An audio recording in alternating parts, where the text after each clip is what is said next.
Today, we are going to be doing a full end-to-end walkthrough of Kumo. Now, as a quick introduction to Kumo, it is a almost data science as a service that allows us to simplify a lot of what we as a data scientist would be doing in a analytic use case. So it's best I give you an example. Let's say we are a e-commerce platform. You are a data scientist in that e-commerce platform, and your goal is, given your current historical data, you may want to, one, predict the lifetime value of a particular customer. You may want to generate personalized product recommendations for those customers, and also try and forecast purchase behaviors. So in the next 30 days, what is this customer most likely to purchase and in what quantities? So as a data scientist, if you're going to go and do that, it is a fairly complicated process, which will take a bit of time. And the reason for that is this type of data set. So let me show you what this type of data set might look like. You could be looking at something like this. So you may have a customers table, a transactions table, and articles or products table. Now, of course, your customers table, this is actually the data we're going to be using is structured like this. We're using the H&M e-commerce data set, and that data set has these three tables. The customers table there is 1.3 million records. So that's 1.3 million customers. And what you're going to need to do is connect that customer's data over to your transactions data. Okay, so you're going to have your customer ID connecting those two here. You're going to have in here the transaction date and the price of that transaction. So that's going to be pretty useful information when it comes to making all these predictions. On the other side, within this transactions data, we don't necessarily have the actual article or product information. That's going to be stored over here in the articles table. So you'd connect these two, and in here you'd have your product name, the type of product it is, you'd have like the color of the product, a natural language description. There are also in this data set images that you can attach, although we're not going to be using them.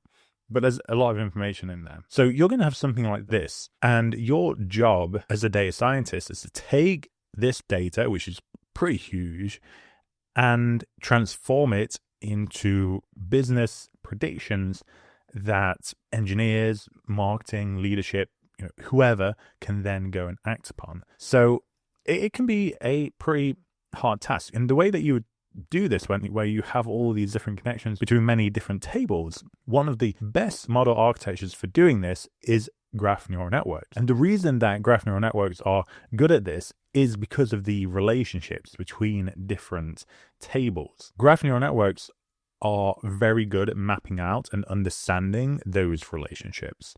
You get a better grasp of network effects. So in this scenario, that is how different customer preferences may influence other customer preferences. Because of course, these customers are not acting in isolation. They're all part of a broader world. So you have those network effects, which graph neural networks can handle better than many other predictive models. You can model temporal dynamics, which is essentially a fancy way of saying you can model predictions over time. So around Christmas time, for example, if you have data going all the way back to previous year's Christmas and the year before and so on, there's probably going to be a relatively obvious pickup in purchasing volume, but also purchasing different things, especially when you're looking at, okay, what should I be recommending to a customer? It's summer.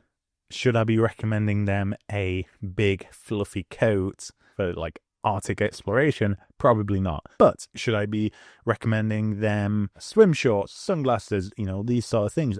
Probably, right? And a graph neural network, if you give it enough data, will be able to do that. And another problem that you'll see, and you'll see this across many disciplines, not just recommendation here. Another very common problem is the cold start problem. The cold start problem is referring to, okay, you have a new customer, they've just come in, you don't have any information about them, okay, or you have very little information about them. You might have, okay, they are male, female, their age, their geography, you might have that information. And what a graph neural network can do based on that is say, okay, looking at this baseline bit of information, who are some other customers that seem similar? Okay. And based on that limited amount of information, let's start making some predictions anyway. And yeah, maybe we'll get some wrong, maybe we'll get some right. But that is far better than just like kind of giving up, which is what the cold start problem is where you just don't have enough information to start giving out at least reasonable recommendations. With this, these recommendations are not going to be as good as if we had more information for that customer, but with graph neural networks, they're probably going to be better than most other methods. So why do I even care about graph neural networks right now? Well, that's what Kumo is. Kumo is a service that abstracts away a lot of the complexity when it comes to, okay, getting our data, parsing it, doing like data exploration, data pre-processing and cleansing. Kumo will handle all of that for us. And then it will also handle the training of our graph neural network and then the prediction making of our graph neural network. So that altogether means that as a data scientist, something that would maybe take you a month to go through and do all this, maybe more or less time than that, depending on the project and the competency level, of course. Rather than going through and doing all that, you can actually do all this in a few hours, which is still okay. It's some time, but in comparison, it's pretty fast. And the level of expertise that has been put into building Kumo is pretty good. I would say better, probably better than the average data scientist. Okay, I mean, even better than even a pretty stellar data scientist. So the quality of predictions that you're going to be getting out of this is probably going to be better than trying to do yourself in most cases. Maybe not all, but in many cases. But in any case, it's so much faster that this would seem like the way to go. And this is particularly exciting for someone like me who, yeah, I did data science, at the start of my career, but I've mostly moved away from that, and I do much more general engineering work, obviously a lot of AI engineering work, but I'm not so much in the model training and straight up data science space anymore. So being able to make these sort of predictions and integrate that with some products or services that I'm building, that's pretty cool. So enough of an introduction here. Let's actually start putting together our end-to-end workflow for Kumo. So we're going to be working through this notebook here. You can run this either locally or in Google Colab, but I'll be running this locally. And you can find a link to this notebook as well in the comments below. But let's start by running through and connecting to Kumo in the first place. So you will need to set up an API key. There will be a link for signing up in the comments below. Or if you already have an account, you probably know where your API key is. For me, I can go into my Kumo workspace here. I can go to admin and I can get my API key here on the right. Okay, I would have to reset and generate a new API key if needed. I'm not going to do that. I already have mine. Alternatively, if you don't have this, at least the way that I first got my API key was via email. So you can, wherever you can find your API key, go for that. Okay, so once you have your API key, you should put it inside Kumo API key, and I'll just pull this in here. So I'm going to get an Kumo API key. Or if you want to just paste it straight into the notebook, it will run get past here. Okay, you should see that this will successfully initialize the SDK, and you can come down here, and there are multiple ways of getting your data into Kumo. Generally speaking, with these sort of projects, you're going to be using a lot of data, right? It's usually a big data thing. So Kumo does integrate with a few different infrastructure providers for data. You can also just upload from local, but in this example, we're going to be using BigQuery. You can also use S3, Snowflake, Databricks, and I think a few others as well. But I'm going to be focusing on BigQuery just because I'm most comfortable with GCP. But again, it doesn't really matter, just as long as you have access to one of those. So I'm going into my GCP console. I'm going to BigQuery here, And I've already created a couple of tables in here, but if you hadn't, you don't need to do anything here, but you will need to go over to your IAM controls. And what we need to do is just create a service account that is going to give Kumo access to our BigQuery. And you can see the permissions that we're going to need in here. So data viewer, filter data viewer, metadata viewer, read session user, and data editor. So we need all of these in our service account. So let's go ahead and create those. Well, I've already done it. So you can see in here, I have my service account. It has all of those permissions. Now, once you have created your service account, again, just another thing, like you call it whatever you want. You don't need to call it Kumo or anything like that. That's just the name I gave it here. So I'm going to go over to service accounts. I have my service account here. And what I'm going to do is just come over to keys. And you would have to add a key here. So you'd create a new key. I've already created mine, so I'll just show you how you create a new one. So you do JSON, you click create, and then you'll want to save this in the directory that you're running this Kumo example from. And make sure you call it this here. So Kumo GCP creds.json. Now, the reason that we need this to set up the access as I've just described is fairly simple. So we're going to be using GCP and BigQuery over here as the source of truth for our data. So all of our data is going into Google BigQuery. So that's the customers data, transactions data, and articles data. All of that is going into BigQuery. Okay. Kumo needs to be able to read and write to BigQuery. So we set up our service account, which is sort of the thing that I've kind of highlighted here. We set up our service account, give that to Kumo, and then Kumo can read the source data from GCP. And when we make predictions later on, we're going to be making predictions and writing them to a table over in GCP. Okay, so that's why we need to make this connection.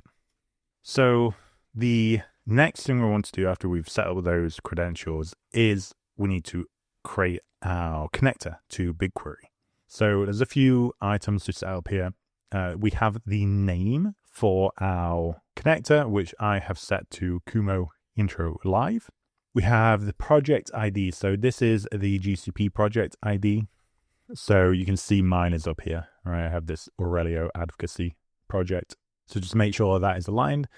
And then we will also want to set a unique dataset ID for the dataset that we're going to create. And this is going to be used to read and write the dataset that you have over in BigQuery. Which, by the way, if you don't already have a dataset in there, we are going to go and create that. But right now you can see it in here. So I have this REL HM. So that's the H&M dataset over here. Okay. Again, if you don't already have your dataset in BigQuery, it's not an issue. I'm going to show you how to do that.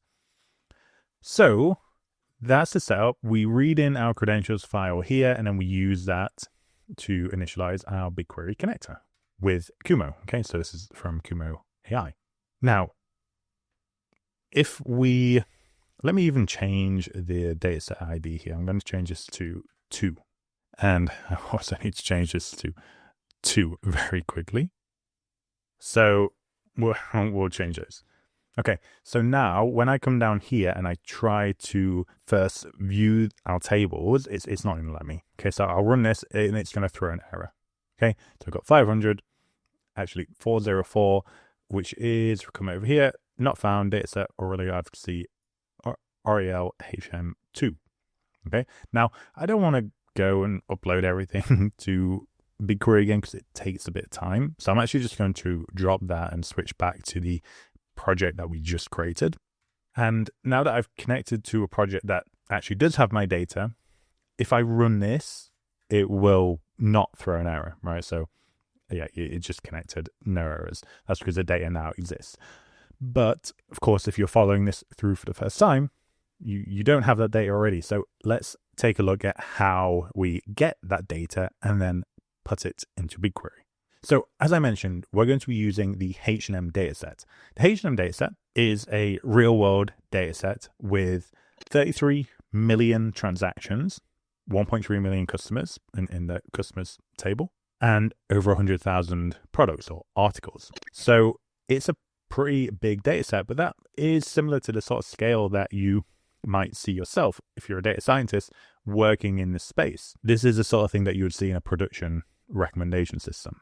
So we're going to come through down here, and I just want to start with, okay, where are we downloading this data set from? So we're going to be pulling it from Kaggle, which is the only place I think there was like a copy of it on Hugging Face as well, but I don't want to use that because I don't think it's an official copy. So we're going to use Kaggle. Now, to download data from Kaggle, you do need an account, okay?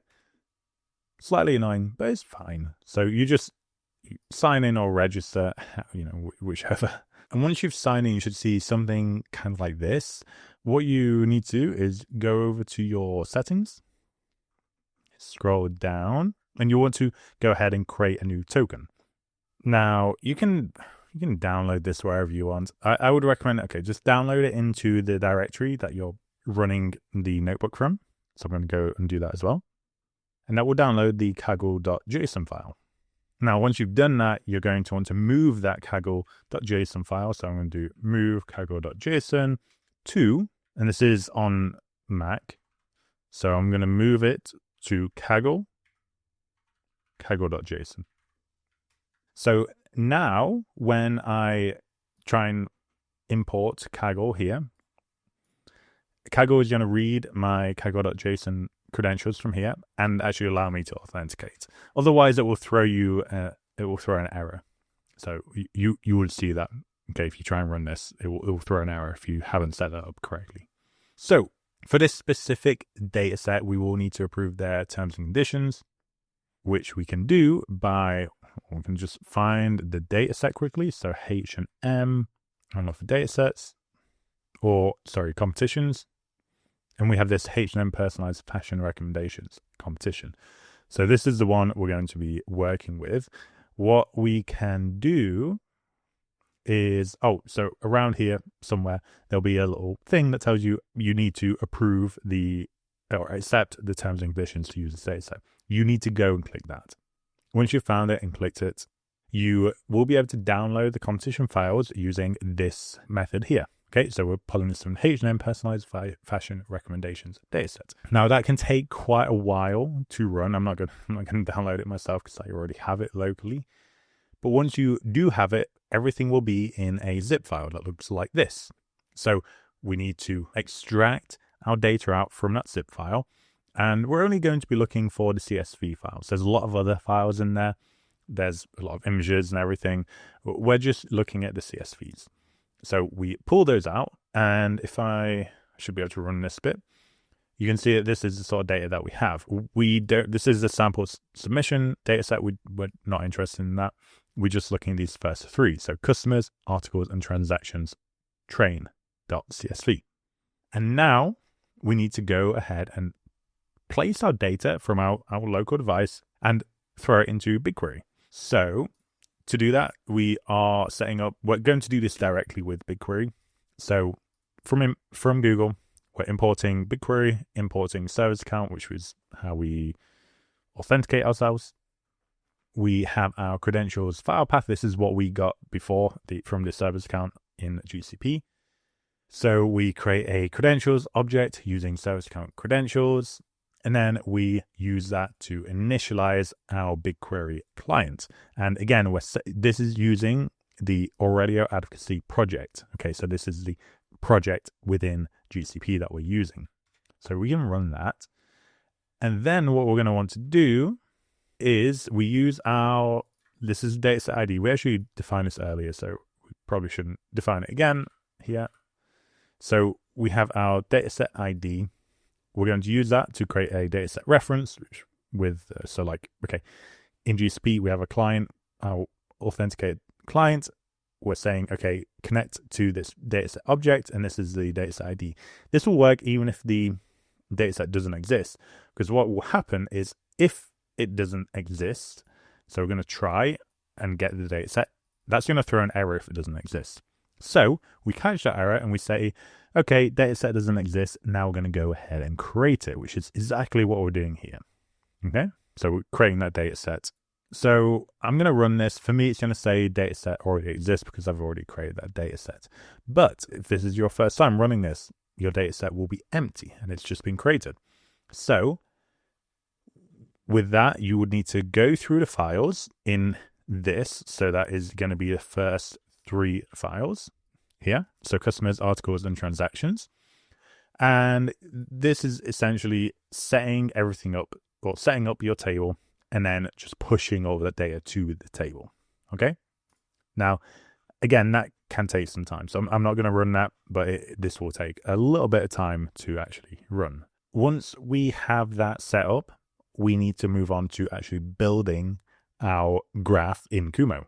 Okay, so as we saw briefly before, this is what the data set looks like. And based on that, this is how we're going to be connecting everything. So we have our customers table. We connect that via customer ID to the transactions table. And then the transactions table is connected to the articles table via the article ID. Okay. So let's go ahead and define these tables and define these relationships. Okay, we'll run through this. So first we can just check the tables that we currently have. So I have quite a few tables in here already. You won't see all of these. So you should only have customers, articles, and transactions train. Those should be the only ones that you see. All these other ones, like all these prediction ones here, are generated by Kumo later.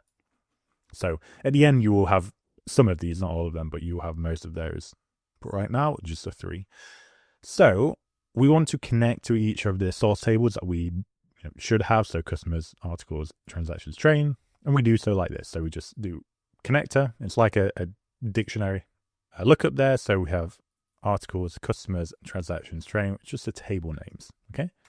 And what that does is it creates within the Kumo space, it sets up these source tables. A source table is not a table within Kumo, it's a table elsewhere. Okay. So it's it's literally like, okay, this is the source of my data. That's what the source table is.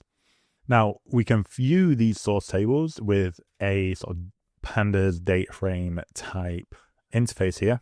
So we use head and we'll see the top 5 records in our table here. So this is looking at the articles table. We can see product code, product name, the number, the type, some more descriptive things. There's quite a lot of useful information in here. Okay, as you can see. And again, this is the articles data set, so roughly about 100,000 records in there. Now, looking at this, we should be able to see columns here. Oh, my bad. Okay, we can see all the columns that we're going to be using here. So you can see very first one here, article ID. So we know the articles can be connected, or we will see in a minute that the articles can be connected via this to the transactions table. So, okay, we have that. Let's come down. Let's take a look at our customers table. We'll just look at the first 2 records here.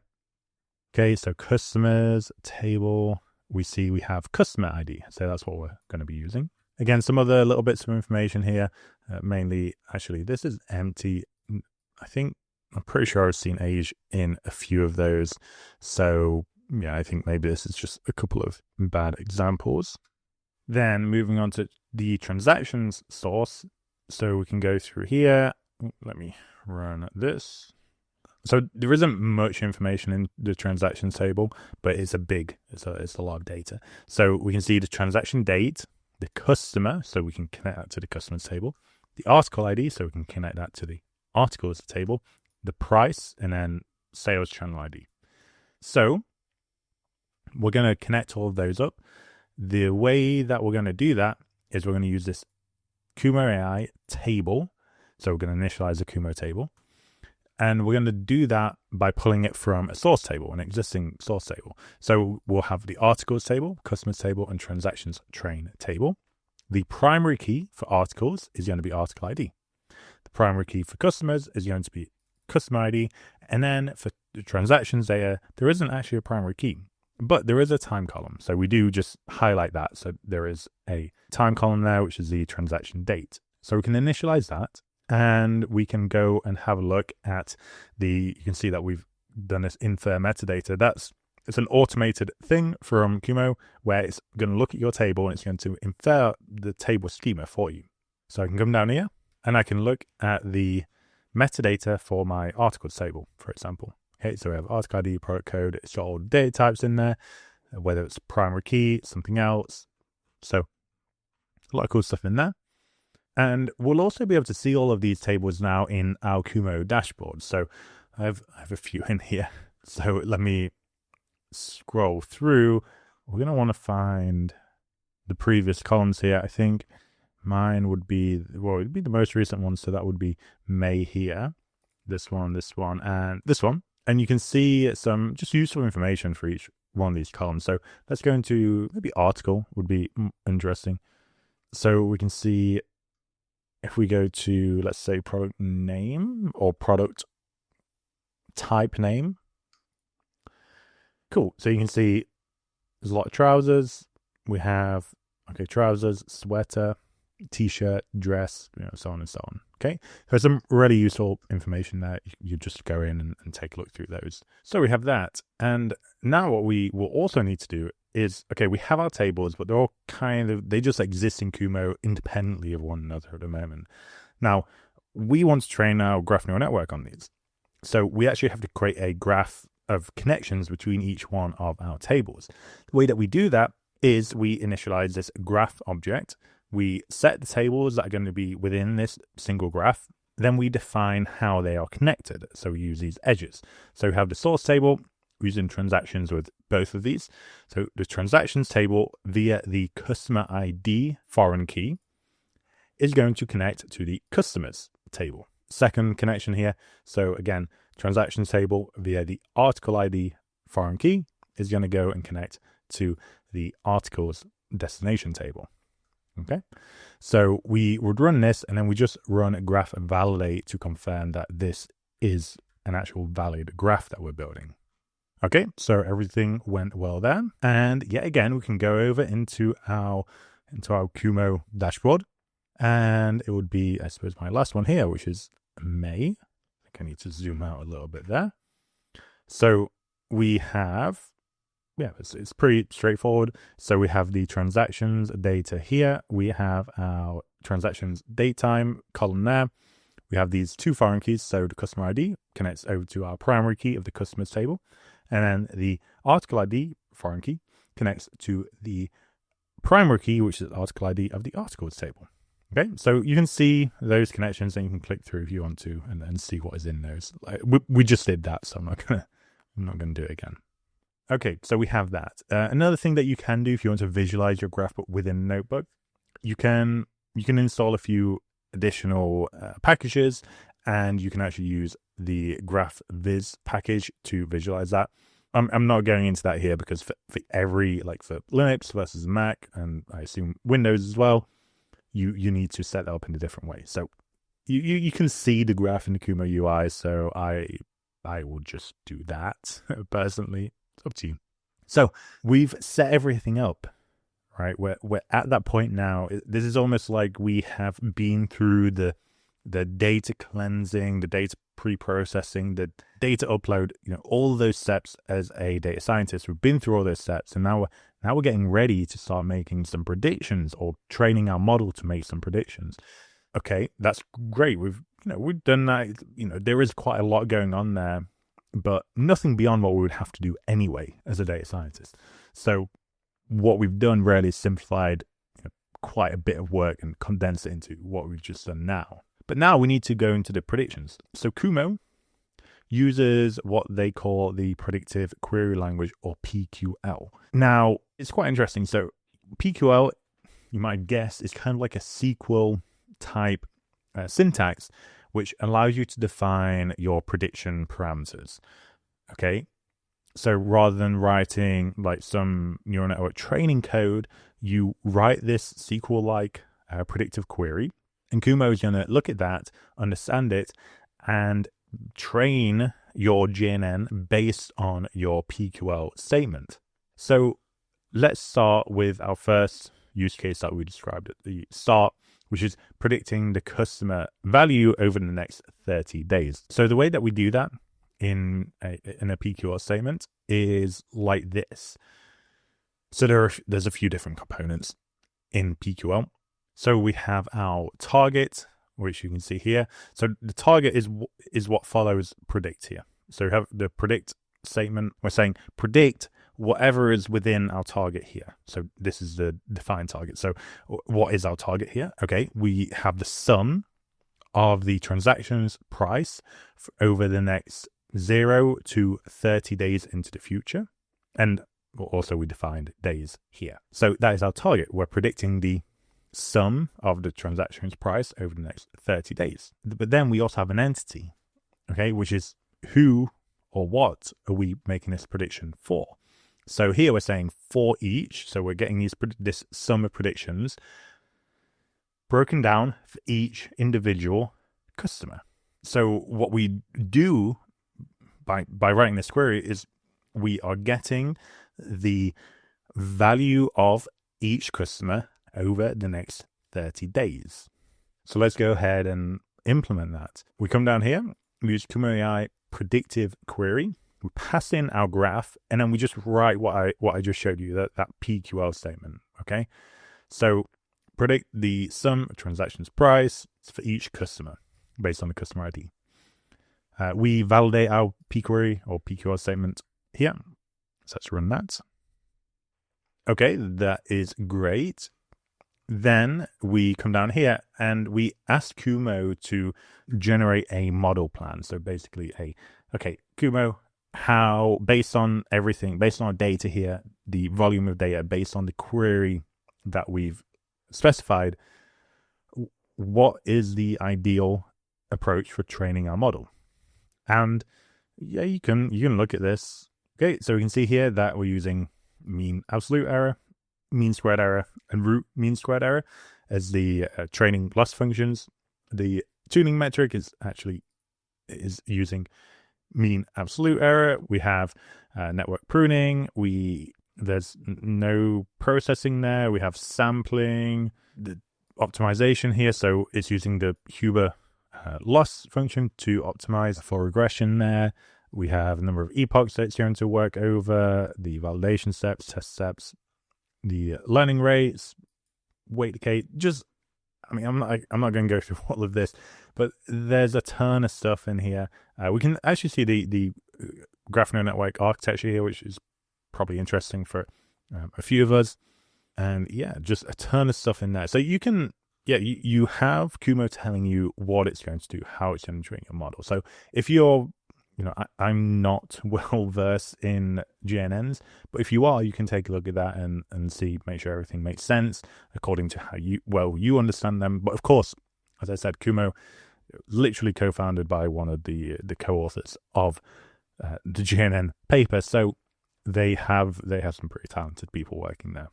So that should be some pretty optimal parameters there. So once we're happy with that, what we're going to do is we're going to run this trainer object. So we have Kumo AI trainer with the model plan, and then we run it with trainer.fit. Okay. And what this is going to do, okay, let me run this. What this is going to do is it's just going to initialize the training job. Now, we're going to see this cell finish quite quickly because we've set non-blocking equal to true. So this is going to go to Kumo. It's going to start, like say, okay, I want this training job to start running. Once it has confirmation that the training job is running, it's going to come back to us and allow us to move on with whatever we're doing. But the training job will not be complete for quite a while. I think as I've been going through this, the time has varied, but I would say somewhere between 40 minutes to an hour for a training job here. But you can run multiple training jobs in parallel. So we have 3 predictions that we'd like to make here. So I'm going to run all of those at the same time. Okay, we've got this one back now. So you can as well, if you want to just start running these all now, you just run the next few cells in the notebook and then come back and I will talk you through what the other use case PQL statements are doing.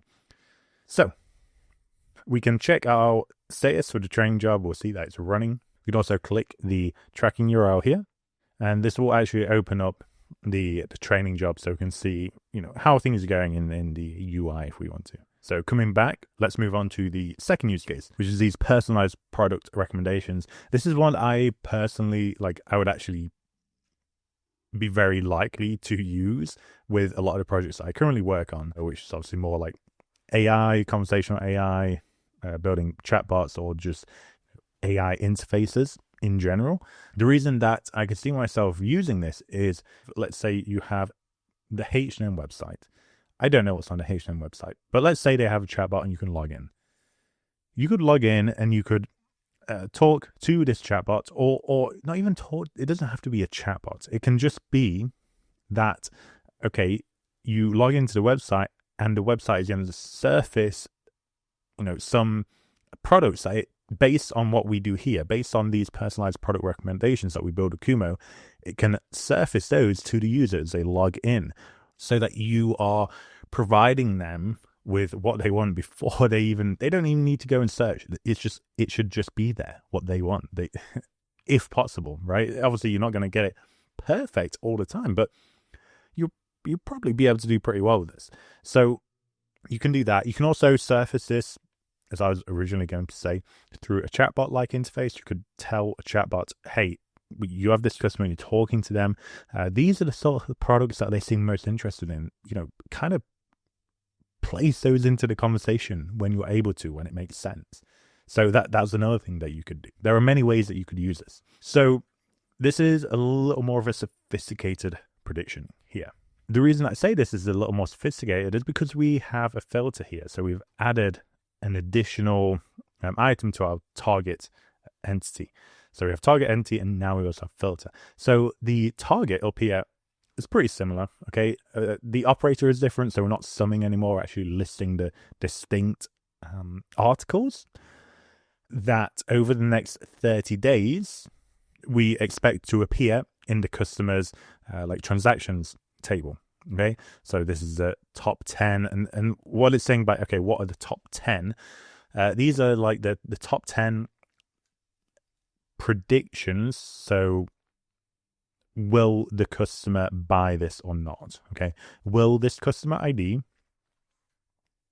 appear in the transactions table alongside a particular article ID in the next 30 days? That is what we're predicting here. And then we're filtering for the top 10 predictions, because otherwise, if we don't filter here, we're going to be looking at, what was it, 1.3 million customer IDs, unique customer IDs, against 100,000 products, and we're making predictions for all of those, right? That could be a large number. Okay, so what we're saying is, okay, just give me the top 10, the top 10 most probable purchases for our customer. So we would run that again, same as before, nothing new here. So we're just modifying the PQL statement. So we run that, we validate it, and we're just going to check again. Okay, we get the model plan from Kumo here, and then we'll just start training with purchase trainer fit. Okay, so that's going to run. Again, as before, we will be able to check the status with this. Of course, we'll just have to wait for that other cell to run. Now, final use case here, I want to look at predicting the purchase volume for our customers. So in this scenario, it's kind of similar. So we're looking at a count of transactions this time over the next 0 to 30 days. That generates our target. Again, we're looking for each customer, okay? But we're adding a filter here. So what is this filter doing? This filter is looking at, if you look here at the range, we've got minus 30 days up to 0 days. So this is looking at 30 days in the past. 30 days in the past is saying, okay, let's just filter where the number of transactions, so the count of transactions for each customer ID over the past 30 days is greater than 0. So what does that mean? That's saying just do this prediction for customers that have purchased something in the previous 30 days. What this does is it just reduces the scope of the number of predictions that we have to make by focusing only on active customers. So ideally, we should be able to get a faster prediction out of this by, within this data set. Naturally, there's probably a lot of customers that are just inactive. We're probably not going to get much information for. But if we don't add that filter in, we're still going to be making predictions for those customers. So you can do this across the other examples as well, to just make sure we're focusing on like customers that we want to focus on. So as before, we're just setting up the predictive query, validating it, we do the model plan, and then we fit that model plan. Same as before, no difference other than the query, of course. Okay, and once that cell has finished up here, we can go here and just check the status of our jobs. I would expect them to either be running or queued as they are here. So I'm going to go and leave these to run, and this one as well, and jump back in when they're ready and show you what we can actually do with these queries. Okay, so we're back and the jobs have now finished. So we can see done in all of these. We can switch over to the browser as well, and you can see in here that these are done. So training complete. This one took an hour, 20 minutes. So it was pretty long, to be fair. But you can see, yeah, you can see the various ones here. This one here, 60 minutes, pretty quick. I would imagine that is the one where we had the filter. Yeah, you see here we were filtering for the active customers only, and yeah, the sort of duration for that one is noticeably shorter, which makes sense, of course. So that's great. We can just jump through and look at how we can use those predictions now. Okay, so to make predictions, we can come down to the next cell here. I've just added this to confirm, okay, like the status is done, which it has, we've already checked. But just in case, then we're going to use trainer predict. So the first trainer, if we come up here to where we actually initialize that, it's this one here. So that first one, which is this PQL statement right here. Okay, so predicting essentially the value of the customer over the next 30 days. So let's go ahead and run that prediction. And what this is going to do is actually create a table in BigQuery. You can see I put output table name here. So it's going to create this table. Okay, so once we've run that, this table will have been created.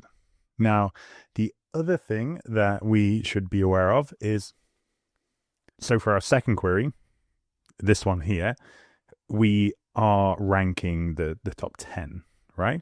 So this is a ranking prediction, and that means that we can have a varying number of predictions per entity, okay? So in that case, we also need to include the number of classes to return, okay? So we don't have to stick to 10. Like we said top 10 before. We could change this to 30 if we wanted to, right? But yeah, we're sticking with 10 here. So yep, that's just a nice parameter that we can set if we want a different number of predictions to be returned there. And if we come down to the next one, we have the transactions prediction. So that is looking at the number of predictions for our customers over the next 30 days, if I'm not wrong. So we run all of those, then we can actually go in and see what we have from our data. So first one is the customer value predictions. So who will generate the most revenue for us of our customers? Okay. So when we specified before, this was the table name, the output table name. Kumo will by default add underscore prediction to the end of that, or predictions, sorry. So yeah, just be aware of that. If there's change the table name. But then, yeah, we can see this. Now, it's worth noting that the head that we have here is actually these are all the lowest predictions, right? And this is a regression test. So essentially it's saying that all of these customers are going to, over the next 30 days, some of their transactions will be 0, okay? And because it's regression, it goes slightly into the negative, right? But essentially just view this as being 0. That's our prediction.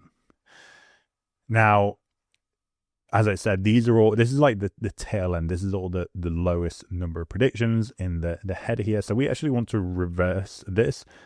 Kumo doesn't give us a way. It doesn't allow us to write like tail like you would with pandas data frames. So instead, we can actually use BigQuery directly to order by the largest values and just get the top 5 from there. So this is what we're doing here. We write that as a SQL query. So we're selecting all from our data set. We're going for this table. So this is the new table that we have from here. And we're ordering by the target prediction. Okay, so this number here. And that is descending. So we have the highest values at the top. So this is going to give us who should be our top 5 most valuable customers. So let's take a look. Okay, and we have these, right? So these are high numbers, right? So these are, the entity here is our customer ID. So we'll be able to use this to map back to the actual customers table pretty soon. So now we have who will most likely be our most valuable customers, which is a great thing to be able to predict. Now let's have a look at what we think these people will buy. Okay, so we're going to look at our purchase predictions. Just looking ahead again here. Again, we can just use BigQuery and go directly through that if we need to. But here we can see, okay, for this customer, they are very likely to buy this product here. Okay, and it's pretty high score there. It's cool. So now let's have a look at transaction volume. And we're going to bring all this together. We're just looking at each table now quickly. We're going to bring all this together in a moment. Okay. Transaction table, how active will the be again? And again, these are very small numbers. So we use BigQuery to look at the largest values there. Okay, so these are transactions. Again, I think we're looking, this would be the customer ID here. And this is how many transactions we actually expect them to make in the next month. So 20 transactions for this one here. Okay, so all that is great. But how can we bring all this together? So what I want to do now is look at the next month's most valuable customers and join that back to our actual customers table. I then want to see what those customers are most likely to buy, the actual products. And then, again, focusing on those customers, see how many products we think they will buy. So let's do that. First, we're going to find next month's most valuable customers. How do we do this? So to identify our most valuable customers, we're going to be doing a join between the sum of transactions predictions table with our customers table. We're going to be joining those two tables based on the transaction predictions, the entity values there, which is just a customer ID from our predictions, and joining those to the actual customer IDs from the original customers table. Okay, so that is what we have there. We're also limiting this by the top 30 highest scores. So you can see we're ordering by the target prediction and looking at the top 30 of those. So basically filtering for the top 30 predicted most valuable customers. So I will run that. Let's see what we get. Can do to data frame and just view that. So we have the customer ID now. So these are the top 30 predicted most valuable customers. So we can come through here. We can see, we have all the ages here, all the young 20s are the ones buying all the clothes, of course, with this random 37-year-old over here. Okay, and then we can see their scores. Okay, so that looks pretty good. We can see that they're all club members, whatever that means. I assume they must have some sort of membership club. So generally, that looks pretty good. So we have our top, we could do a top 30 here, but right now we're just looking at the top 5, the most valuable customers. Now let's have a look at what those customers are going to buy. So come down to here. We now need to be joining our customers table, which is here. Join our customers table to the purchase predictions table based on the prediction entity, which is the customer ID. So customer ID is is joining the customers table with the purchase predictions table. Then the purchase predictions table also included I think it was class number, which is the article ID or product ID. So we're going to connect those. So it was a predictions class. We're joining that to the articles table via the article ID. And that is going to give us our customers' most likely purchases. And we're actually going to focus this. So we're going to filter down to a specific customer, which is our top rated customer from the top customers table, which we create here. So we're going to be looking at this person here. So let's run that and see what we get. Okay, I've got a few here. So customer ID, this is just the same for all of these because we're looking at that single customer and we can see what they are interested in buying. Okay, so product name, magic. So some magic dress that they have. Then they have this Ellie Goodard dress, another dress.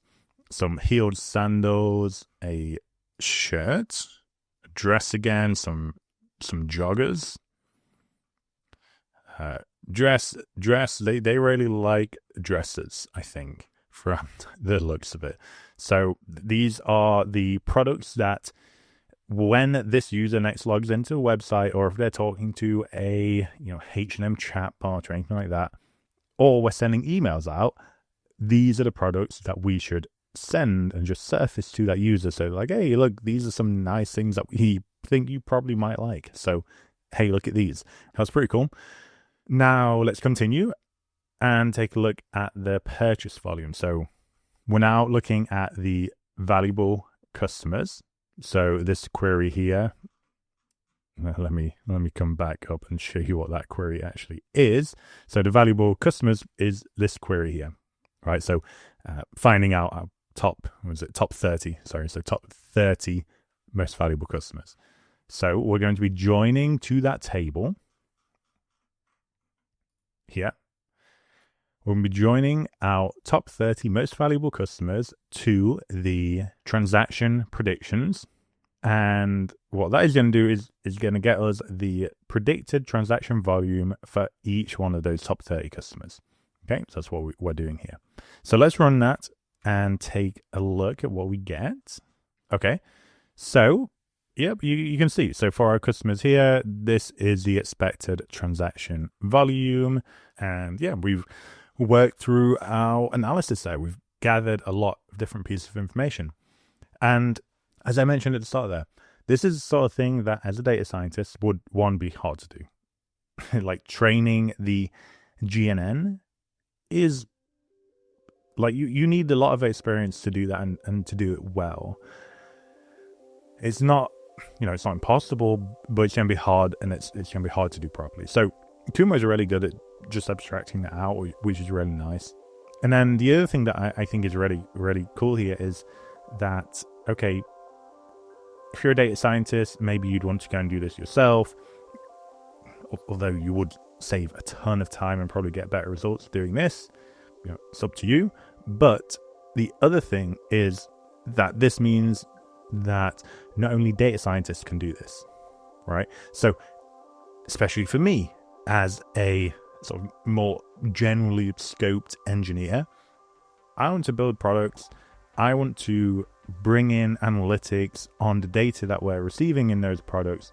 And usually for me to do that, okay, we can do some data science stuff, but the results, one, it's going to take a long time for me to do it. And two, the results probably won't be that great. With this, I will have the time to use Kumo to set up that analysis. And two, it will actually be a good analysis, unlike what it would probably be like if I did it myself. So I get to have like very fast development and also get world-class results, which is amazing. So yeah, incredible service in my opinion. This is just one of the services that Kumo offers. There is another one that I will be looking into soon, which is their relational foundation model, or Kumo RFM. That is something I'm also quite excited about, so we'll be looking at that soon. But yeah, this is the full introduction and walkthrough for building out your own data science pipeline for recommendations on this pretty cool e-commerce data set. But that's it for now. So thank you very much for watching. I hope all this has been useful and interesting. But for now, I will see you again in the next one. Thanks.